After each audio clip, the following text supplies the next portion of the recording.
সময়টা অনেক কাল আগে, যখন ট্রেন বাস চালু হয়নি। কেদারনাথে যেতে গেলে ভরসা ছিল গরুর গাড়ি কিংবা ঘোড়ার গাড়ি, কিন্তু গরিবের জন্য একমাত্র উপায় ছিল পায়ে হেঁটে কেদারনাথ দর্শন, যা ভীষণ কষ্টের ও সময় সাপেক্ষ। কিন্তু মহাদেবের ভক্তরা একটু আলাদাই হয় সবার থেকে। তারা মহাদেবের দর্শনের জন্য সমস্ত কষ্ট করতে পারেন। তেমনি এক ভক্ত কেদারনাথ দর্শনের জন্য বাড়ি থেকে বেরিয়ে পড়ে।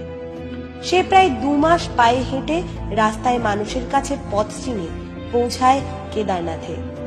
কিন্তু তখন সেখানে বরফ পড়া শুরু হয়েছে, আর কেদারনাথে বরফ পড়া শুরু হলে মন্দিরের রাস্তা বরফে ঢেকে যায়। তাই 6 মাস মন্দির বন্ধ থাকে। আবার ঠান্ডা কমলে মন্দিরের দরজা উন্মুক্ত হয়। ফলে সেই ভক্ত সেখানে পৌঁছতে সে দেখে মন্দিরের পুরোহিত মন্দির বন্ধ করে বাড়ির উদ্দেশ্যে রওনা দিচ্ছে। তখন সে পুরোহিতকে মন্দির কবে খুলবে জিজ্ঞাসা করতে পুরোহিত জানায় যে 6 মাস পর। তখন সে পুরোহিতের পায়ে পড়ে পুরোহিতকে জানায় যে সে 2 মাস ধরে পায়ে হেঁটে এই মন্দিরে পৌঁছেছে। তার পক্ষে 6 মাস অপেক্ষা করা সম্ভব নয়। তার কাছে পর্যাপ্ত অর্থ, বস্ত্র ও খাদ্য নেই। তাই তাকে যেন একটিবার মন্দিরের দরজা খুলে মহাদেবের দর্শন করতে দেওয়া হয়। কিন্তু পুরোহিত তার কথায় রাজি হয় না এবং জানায় যে সে যেন বাড়ি ফিরে যায় আর 6 মাস পরে আসে। প্রচন্ড ঠান্ডায় মন্দির চত্বরে একটি দিনও কাটানো সম্ভব নয়। এই বলে পুরোহিত বাড়ির উদ্দেশ্যে রওনা দেয়। কিন্তু সেই ভক্ত মনস্থির করে যে যতই কষ্ট হোক সেই মন্দিরের পাশেই থাকবে যতদিন না মহাদেবের দর্শন পাচ্ছে, এবং সে মহাদেবের স্মরণ করতে থাকে। দিন গড়িয়ে রাত হতেই ঠান্ডা আরো বাড়তে থাকে, আর আবহাওয়া এতটাই খারাপ হয়ে যায় যে সেখানে একটি মুহূর্ত থাকা সম্ভব নয়। ঠিক সেই সময় এক অঘরী বাবা তাকে দর্শন দেয় এবং তাকে নিজের ঝুলি থেকে খাবার বের করে খেতে দেয় ও আগুন জ্বালিয়ে দেয়। ভক্ত এতটাই ক্ষুধার্ত আর ক্লান্ত ছিল যে সেই খাবার খেয়ে সে ঘুমিয়ে পড়ে।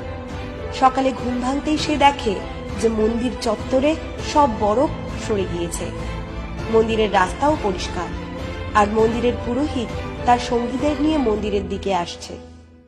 তখন সে পুরোহিতকে জিজ্ঞেস করে যে মন্দির কি খোলা হবে? তখন পুরোহিত জানায়, হ্যাঁ, 6 মাস মন্দির বন্ধ থাকার পর আজ মন্দির খুলবে। তখন ভক্ত জানায় যে সে তো আগের দিনই সেই পুরোহিতের কাছে শুনেছে যে 6 মাস পরে মন্দির খুলবে। তাহলে একদিনে 6 মাস হয় কি করে? পুরোহিত তাকে প্রথমে চিনতে না পারলেও এইবার তাকে চিনতে পারে এবং 6 মাস আগের ঘটনা মনে পড়ে তার। তখন তিনি ভক্তটির কাছে আগের দিন রাতের ঘটনা জানতে চান। ভক্ত তখন সব ঘটনা খুলে বলে। তখন পুরোহিত সেই অঘরী বাবার চেহারা সম্পর্কে জানতে চাইলে সে জানায় যে বাবার মাথায় লম্বা লম্বা চুল, হাতে ত্রিশূল আর কপালে ত্রিনয়ন। এই কথা শুনেই সেই পুরোহিত ভক্তের পায়ে পড়ে এবং জানান স্বয়ং মহাদেব তাকে দর্শন দিয়েছে, আর তার দৈব শক্তিতেই সেই ভক্তের 6 মাস এক রাতে পরিবর্তন করে দিয়েছে। সত্যি সেই ভক্ত পুণ্যবান না হলে এত বছর পুরোহিত পুজো করেও মহাদেবের দর্শন পায়নি, আর সেই ভক্ত পেয়েছে। তারপর থেকেই এই ঘটনা চারিদিকে ছড়িয়ে পড়ে, আর কেদারনাথকে জাগ্রত মহাদেব বলা হয়। তাই আজও কেদারনাথে কেউ ভক্তি ও নিষ্ঠার সাথে বাবার দর্শনে গেলে মহাদেব তাকে কখনো ফেরায় না, তার মনস্কামনা অবশ্যই পূর্ণ করে। नमो जी शंकर भोलेनाथ शंकर लोकनाथ शंभो शिवाय शंकर।